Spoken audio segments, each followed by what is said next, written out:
आपसे एक सवाल पूछूं कि क्या आप सांस ले रहे हैं, तो जाहिर है आपका जवाब होगा हाँ। लेकिन मैं केवल हवा को अंदर और बाहर करने की बात नहीं कर रही हूँ। मैं बात कर रही हूँ हमारे शरीर में होने वाले रिएक्शन यानी कि क्रिया के बारे में। जब हम अंदर सांस लेते हैं तो हमारे शरीर में जाने वाली ऑक्सीजन हमारे शरीर में बनने वाले ग्लूकोज को कन्वर्ट करके एनर्जी में बदलती है। यह एनर्जी ऊर्जा कहलाती है। योग में इसी एनर्जी, इसी ऊर्जा को हम प्राणा बोलते हैं। यही प्राणा रिस्पॉन्सिबल है जितने भी लिविंग ऑर्गेनिजम्स हैं उनके जीवित होने का। इसी खूबसूरत विचार के साथ हम आज के इस सेशन की शुरुआत करते हैं। आप सभी एक कंफर्टेबल पोजीशन में बैठ जाइए, जो भी आपको कंफर्टेबल लगे। बस ध्यान ये रखें कि आपकी जो स्पाइन है वो सीधी रहेगी और आपका चेस्ट खुला रहेगा। जब हम सांस अंदर और बाहर करते हैं तो हमारा डायफ्राम काम करता है और उसे जगह देने के लिए हमारी स्पाइन सीधी होना ज़रूरी है।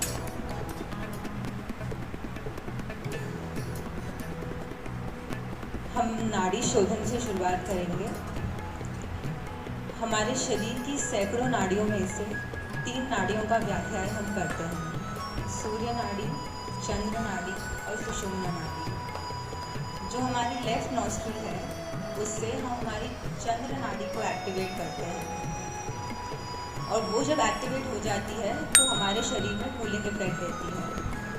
और जो हमारी राइट नॉस्ट्रिल है उससे हम हमारी सूर्य नाड़ी को एक्टिवेट करते हैं और जब वो एक्टिवेट हो जाती है तो हमारे शरीर में गर्म इफेक्ट देती है। और जो सुषुम्ना नाड़ी है वो इन दोनों नाड़ियों को संतुलित करती है। और अगर ये बैलेंसिंग हमारी बॉडी में हो जाए तो हमारे शरीर की विभिन्न समस्याएं सॉल्व हो सकती हैं। सुषुम्ना नाड़ी जो है वो अपना काम तभी कर पाएगी जब हम इन दोनों नाड़ियों को एक्टिवेट कर चुके होंगे। तो हम पहले राइट नॉस्ट्रिल से शुरुआत करेंगे, दोनों नाड़ियों को एक्टिवेट करेंगे और फिर बैलेंसिंग का काम करेंगे। आप सभी अपने थंब को अपनी राइट नॉस्ट्रिल पर रखेंगे, अपनी फर्स्ट 2 फिंगर्स को अपनी फोरहेड पर रखेंगे। राइट से ही इनहेल करेंगे, होल्ड करेंगे और एक्सहेल करेंगे। मैं आपको एक बार कर बताती हूँ।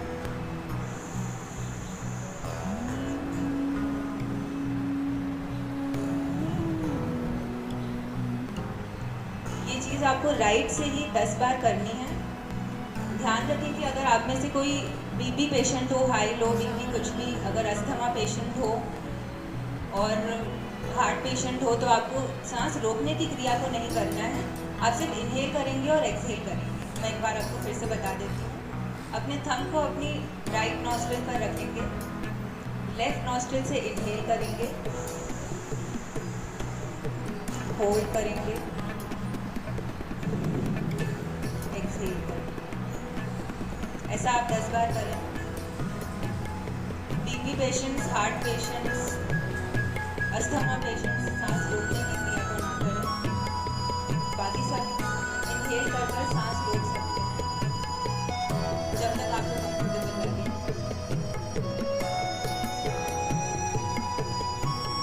आपकी सांस जितनी गहरी होगी उतना अच्छा होगा। अगर आप अपनी आंखें बंद कर इसे करेंगे तो आपको इसका और ज़्यादा इफेक्ट मिलेगा।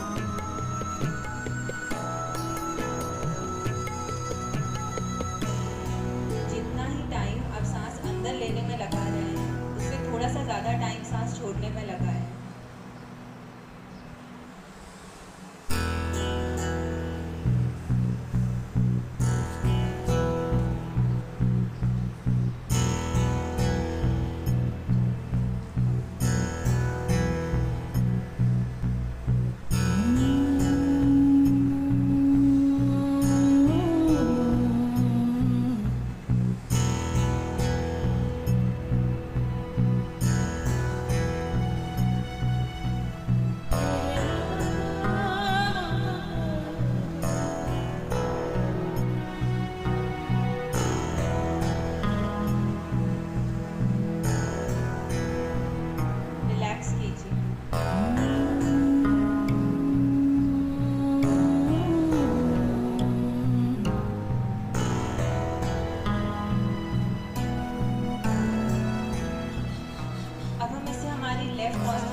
इनहेल करेंगे, यानी राइट से एक्सहेल करने के बाद आप राइट से ही इनहेल करेंगे और फिर लेफ्ट से एक्सहेल करेंगे।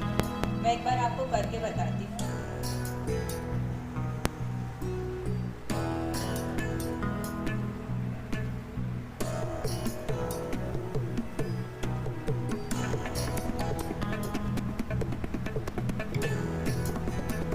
आपकी जो थर्ड फिंगर होगी उससे आप अपनी नॉस्ट्रिल को क्लोज करने में यूज़ करें। राइट नॉस्ट्रिल पे अपने थंब को रखें, फर्स्ट 2 फिंगर्स को फोरहेड पर रखें और अपनी जो थर्ड फिंगर है उसकी मदद से अपनी नॉस्ट्रिल को बंद करें। लेफ्ट से इनहेल करेंगे, होल्ड करेंगे, राइट से एक्सहेल करेंगे, राइट से ही इनहेल करेंगे, होल्ड करेंगे और लेफ्ट से एक्सहेल करेंगे। यह एक साइकिल है, ऐसा आपको 10 बार करना है।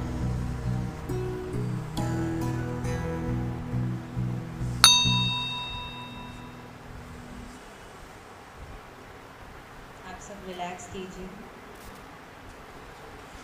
नॉर्मल ब्रीदिंग करेंगे। इनहेल